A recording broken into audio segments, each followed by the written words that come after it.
Filho e do Espírito Santo. Amém. Muito bem, uma grande alegria estar com vocês pelo canal Defensor Fidei, a fim de fazermos uma breve meditação sobre a liturgia deste 12º domingo do tempo comum. Hoje a igreja nos convida a olharmos de maneira mais atenta para o Evangelho de São Mateus, capítulo 10, versículos 26 a 33. Eu gostaria de refletir com vocês partindo do que Nosso Senhor nos diz no versículo 31 deste capítulo 10 de Mateus. Nosso Senhor nos dá a seguinte ordem: não tenhais medo. O mais interessante é percebermos aqui a quem Cristo dirige esta ordem, esta palavra. Ele dirige esta ordem aos seus apóstolos que estavam temerários. Esta palavra ela é dirigida a todos os cristãos católicos que desejam viver em santidade e sofrem perseguição, calúnias, difamações, estão no meio das provações, né?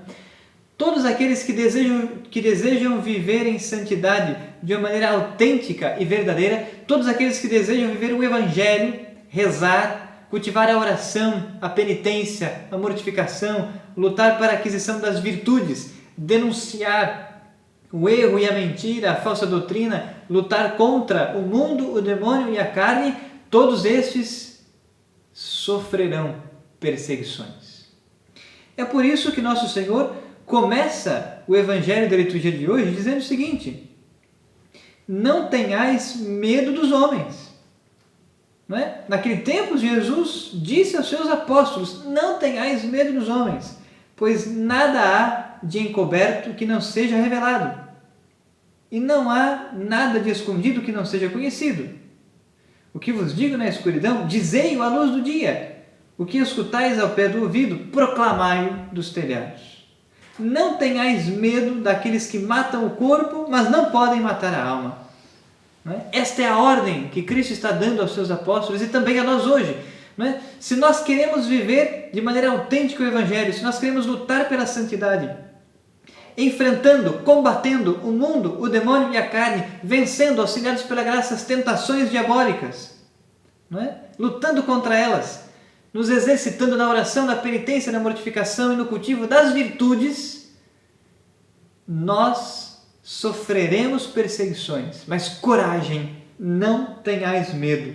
Não é? Santa Teresa de Jesus, não é? Certa vez disse: dá-me uma cruz e um frasco de água benta e eu enfrentarei o inferno inteiro se for preciso. Portanto, para anunciar o Evangelho com a vida e com a voz, nós precisamos ter coragem, intrepidez, uma santa ousadia. E vivermos isto que Nosso Senhor está dizendo aqui: não tenhais medo dos homens. Não tenhais medo daqueles que matam o corpo, mas não podem matar a alma. O mundo irá nos perseguir, nos caluniar, nos difamar, nos perseguir, nos prender, nos injuriar, nos dar a morte. São os mártires, inclusive os mártires do nosso tempo. Mas não tenhais medo, é o versículo 31. Porque, meus irmãos, nós teremos a maior recompensa de todas as que há, o céu, a Jerusalém Celeste. Portanto, se nós, e sermos cristãos é trilhar o caminho da cruz, se nós temos que trilhar o caminho da cruz, trilhemos este caminho, abracemos a cruz com Cristo, com uma firme esperança, com uma fé viva e com grande alegria, porque para nós é reservado o reino dos céus, a Jerusalém do alto, a cidade de Deus. Contemplaremos então face a face Nosso Senhor no céu. É isso também o que o profeta Jeremias está dizendo na primeira leitura de hoje, extraída do capítulo 20, versículos 10 a 13. O profeta está dizendo o seguinte aqui: eu ouvi as injúrias de tantos homens.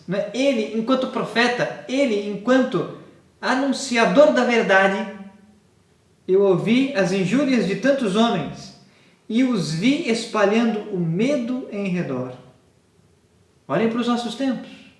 Os homens espalhando o medo em redor. Diz Jeremias: denunciai-o, denunciemo-lo. Todos os amigos observam as minhas falhas. Vejam, não é? Quem nos persegue é, muitas vezes, o mundo e o poder mundano e secular, mas também quem nos persegue, muitas vezes, são também os falsos católicos, os falsos cristãos, que talvez sejam, infelizmente, a maioria. Quem são os falsos católicos? São aqueles que perseveram no pecado mortal, que não abandonam o pecado mortal, que não têm um desejo sincero de santidade. São os mundanos, frequentadores de missa, frequentadores de igreja, mas que não têm os olhos voltados para o céu.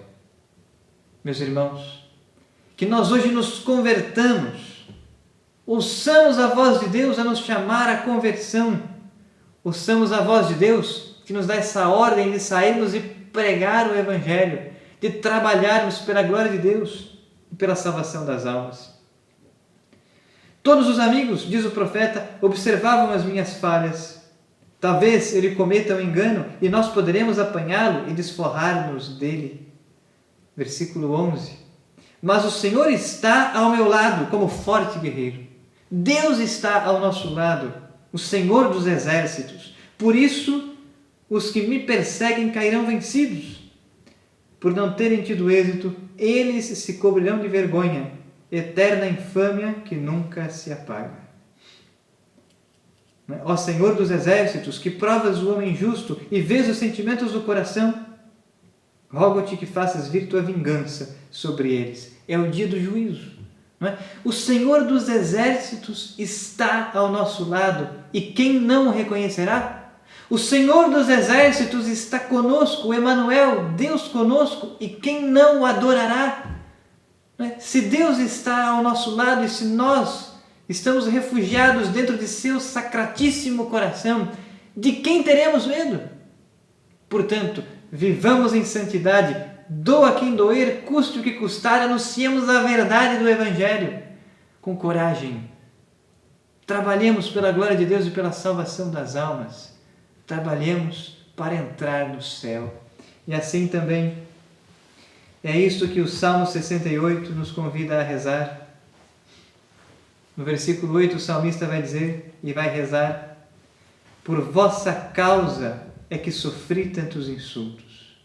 O justo, os santos, podem olhar para Deus e dizer: por vossa causa, Senhor, por causa da verdade, por causa da palavra do Evangelho, por vossa causa é que sofri tantos insultos, e o meu rosto se cobriu de confusão. Eu me tornei como um estranho a meus irmãos, como estrangeiro para os filhos de minha mãe. Pois meu zelo e meu amor por vossa casa me devoram como fogo abrasador. Que o zelo, que o amor a Deus devore o nosso coração. Por isso, elevo para vós minha oração neste tempo favorável, Senhor Deus. Respondei-me pelo vosso imenso amor, pela vossa salvação que nunca falha. Senhor, ouvi-me, pois suave é a vossa graça. Ponde os olhos sobre mim com grande amor. Não é? E, meus irmãos, não tenhamos dúvida. Deus pousa o seu olhar sobre nós. E Deus nos ama. E Deus nos fortalece. E Deus se alegra com nossa luta. Porque Ele sabe que, auxiliados pela sua graça, estamos trilhando o caminho da santidade. Por isso também diz o salmista, no Salmo 68, versículo 33, humildes, vede isto e alegrai-vos, e o vosso coração reviverá, se procurardes o Senhor continuamente. Que céus e terra glorifiquem o Senhor, com o mar e todo ser que neles vive. Esta é, meus irmãos, nossa grande alegria, estarmos com Deus no céu. Portanto, corações ao alto. Tenhamos coragem, intrepidez, ousadia em viver e anunciar a verdade do Evangelho. Levar uma vida de santidade. Tenhamos coragem, meus irmãos, sejamos sal da terra e luz do mundo, ainda que o mundo e o demônio e a carne nos persigam, ainda que nós soframos esta perseguição, sobretudo do mundo, contra nós. Nos alegremos, porque grande será a nossa recompensa na Jerusalém do alto. Portanto, confiemos no Senhor, alegremo-nos e cultivemos esta vida de profunda intimidade com Deus em oração. Que o Senhor esteja com cada um de nós. Em nome do Pai, do Filho e do Espírito Santo.